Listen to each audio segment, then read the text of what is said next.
It is the South Beach phenom, we'll call him. How about that, Kevin Lee, man? How's life in Florida, man? You getting used to living out there? Man, I'm so used to it. It's been about a year now.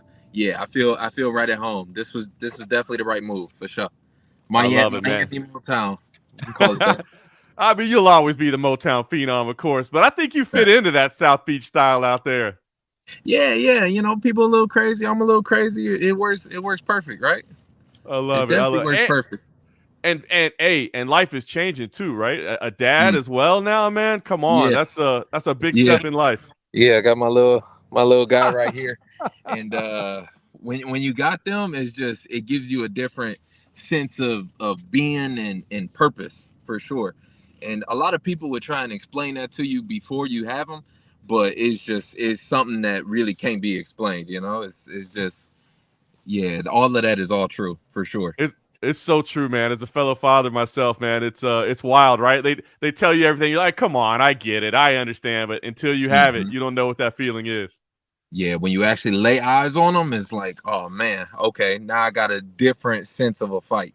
I got a different sense of purpose, and yeah, it's a goddamn blessing for sure. I love it. I love it, man. Well, change is all abound, man. Right? A family man now. Hmm. You're signed with Dominance MMA as well. I mean, Hmm. look, that's a big change, right? To change who's representing you and to make a move like that. So I guess what prompted that is it feel like a career change time, or you Yeah, needed a new direction, or what kind of prompted a change? yeah, it was kind of a lot of things all at once. Moving down here to Florida, I changed my training team. I'm with Kill Cliff FC for the last year, and I'm starting to really feel home there. We going through a change of promotion. Eagle FC has kind of taken a back burner, taken a back seat. So now I'm looking to move to a different promotion. So it only made sense that I changed to a different manager too. And Ali is somebody that I've known for years. There's a mutual respect there, and he heard about my conversion over to Islam and me accepting, the fact that I'm a Muslim. That kind of made a deeper connection between the two of us, and it just made sense. And he's one of the best managers in the game for a reason, and I think he's somebody that's going to take my career to a next level. I love it, man. It just seems like your life is making all kind of moves right now, man. So, you talk to me like look, haven't seen you in a while, right? I mean, you kind of been in the Hmm. in the shadows a little bit, getting healthy, but I mean, talk Hmm. about it. The fight with Diego Sanchez, I thought it was awesome, man. The Hmm. respect that you guys were showing each other throughout the week, the respect you showed afterwards, and it was a hell of a fight, man. Did he Yeah. did he surprise you a little bit? Like I said, I know you had a lot of respect for him, but man, I mean, that was like vintage Diego. Did he surprise you a little bit? He did. He was tougher than I expected. Dealing with the knee injury right off the bat was something that was totally unexpected, and I think it took me a minute to catch my groove in it. But even like I said, after the fight, I was kind of proud of myself for the mental humps that I would overcome.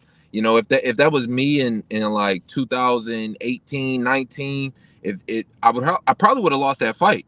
Diego showed up. He showed up like you said, vintage Diego. He was ready to fight, and he's known for his cardio and kind of never breaking, no matter how bad the fight is looking. But for me, it's I won the further that the fight went. I look better in the third round than I did in the first. That was one of the fights that I'm proud about. That's awesome, man. And you talked about the mental side of things, right? I want to ask you because, like you said, the knee injury, Hmm. right? And me personally, knowing you as long as I have, covering your career as long as I have, I'm just like, this dude cannot catch a break, man. Like, what is going on here? So, Yeah. how did you handle it, man? I mean, did you have that moment where you're like, dude, what the hell? I can't catch a break, or were you able to remain Yeah. positive? I mean, how did you deal with it all? I just had to keep it during the fight itself. I had to just block it out of my mind. I feel like that would have been one of the things to kind of cloud everything else, right? I would have only just thought about the knee. But I've just learned through going through all this stuff. I've kind of had to have this battles these last 2 years in order for me to push through it, right? So many things have gone wrong or not gone right in my eyes to where you can get kind of bogged down by damn it's another one, damn, now my knee, and now all these things are happening.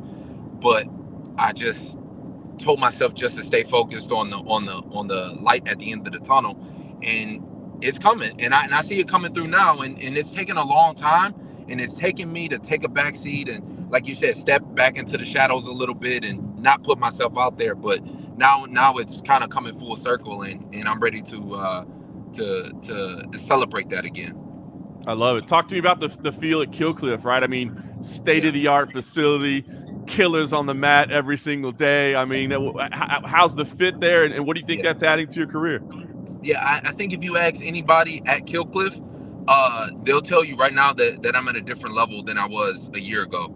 And that's one of the things that kind of excite me too, is dealing with that injury in the Diego fight. You didn't get to really see my full level in that fight. So I think for these next few fights that I have, it's gonna bring through, like, oh man, this is a different Kevin Lee. Like, I think people know my potential and what I'm able to do once I'm actually in there. But I think now it's a totally different level. I'm going with killers day in and day out, every single day. Um, and every week I'm sparring hard. I'm sparring 12 different guys that are all world class levels, and I'm doing better and better and better each week, and I'm improving. So I think if you asked any of my teammates and the coaches and stuff, they will see that the sky's the limit for me. That's awesome, man. I wonder, Kevin, because I mean, you just turned 30. It's crazy with everything you've already done Yeah, in your career. I mean, you're just now kind of entering your prime. I yeah, just want, I mean, how hard was it? I mean, you had all this expectation in your early 20s, right? I mean, from the time you yeah, were young, I was like, this is the guy right here. He's the man. He's the next big thing. And I yeah, don't know. It was almost these like unattainable expectations on you. I mean, was yeah. that difficult to deal with? And I don't know. Maybe now that you're turning 30, do you feel like you're kind of just getting into your own skin a little bit? I guess. Yeah, exactly. I think you put it kind of perfectly. There was a lot of expectations, and when everybody kind of tells you that, you start believing it yourself, right? And my expectations for myself is even higher. So when people put those big expectations on you, you're like, oh, okay, so I must try and reach to the very tip top, things that nobody has done, which can kind of it can kind of cloud you a little bit, right? It can kind of make you feel like if you don't reach those super high expectations at 24, 25, being one of the youngest guys to do this, uh that it can set you back. But in reality, that's not the truth, and I never let myself get down on that, right? Like, I'm a young kid from Detroit. I'm a young kid that I wasn't even supposed to be here or this far. So now it's just being myself and not trying to live up to no expectations that other people put on me, and just being myself and kind of growing into my own skin. And being a father kind of helps that. I'm not gonna lie. Like, he's not gonna know all these expectations that people were putting on me at 25. He's just gonna know the 30-year-old Kevin and beyond. So now I just gotta live up to that and make him proud and stay in that. Well, that's a great way to put it. And you know what's funny is he's not even going to care about those expectations. He's just going to care about you being dad and being Yeah. there and being a good man for him. You know, that's what really matters. Yeah, exactly. He's not gonna know, the crazy era of, Connor fighting Mayweather and me being the first one up after that, and the Ari Emanuel telling me, like, oh, you gotta win this fight. We need that next big star, and all these other crazy things that happens. He don't care about none of that. He gonna want his milk. He gonna want what he needs in the future, and I'm gonna make sure I get that to him. So that's the only thing I'm focused on right now, and not anything else. I love it, man. Well, last question I got for you. I mean, obviously you're healthy now. It's clear you're in a great headspace as well, man. Life seems good. So what's the next move? When do we know what's happening? Are you Yeah. leaning in any directions? I mean, what can you tease about what is next? Yeah, we're in very deep negotiations with PFL. We kind of at the last wire of it, and I know they're making some big announcements this week. They making some headspace, and they really kind of pushing the sport forward. So I'm gonna sign with PFL. I should know within the next week. We should have something on paper and kind of make a bunch of big headlines.